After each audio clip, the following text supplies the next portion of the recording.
आजच्या भागामध्ये आपल्याला बघायला मिळेल जीवा खूप मोठा डाव टाकून भास्करच्या हातातून ती जमीन परत आपल्या नावावर करून घेतो आणि त्याच्यामुळं नंदिनी आणि जीवा खूपच खुश असतात।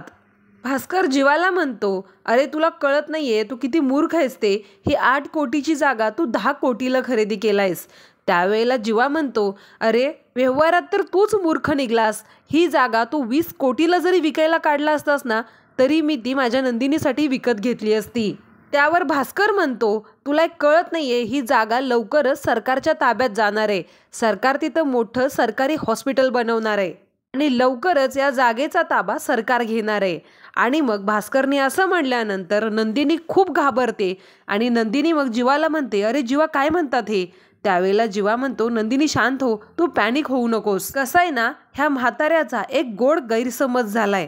आणि मग जीवा शिट्टी वाजवून बाहेरून एका माणसाला आतमध्ये बोलवतो आणि तो माणूस आत आल्यानंतर सगळेजण खूपच शॉक होतात, स्पेशली भास्करच्या पायाखालची जमीन सरकते। तो माणूस आत आल्यानंतर जीवा खूप खुश होतो आणि त्या माणसाला मिठी मारत म्हणतो, हा माझा स्पेशल माणूस, हा माझा क्राईम पार्टनर मिस्टर शेखर महाजनी। आणि मग जीवाने असं म्हणल्यानंतर भास्करला खूप मोठा धक्का बसतो। भास्कर म्हणतो, तुम्ही तर सरकारी अधिकारी आहात ना? चंद्रकांत सरपोतदार। आणि भास्करने असं म्हणल्यानंतर शेखर महाजनी आणि जीवा एकमेकाला टाळी देऊन हसायला लागतात। आणि मग जीवा भास्करला म्हणतो, तुला अजून कळलं नाही का रे भास्कर, तुझा गेम झालाय, हा सरकारी माणूस नाही, हा माझा माणूस आहे। आणि आनंद निवासच्या फोटोकडे हात दाखवत जीवा म्हणतो, आणि ही ती जागा वाट वाकडी करून मिळवलेली।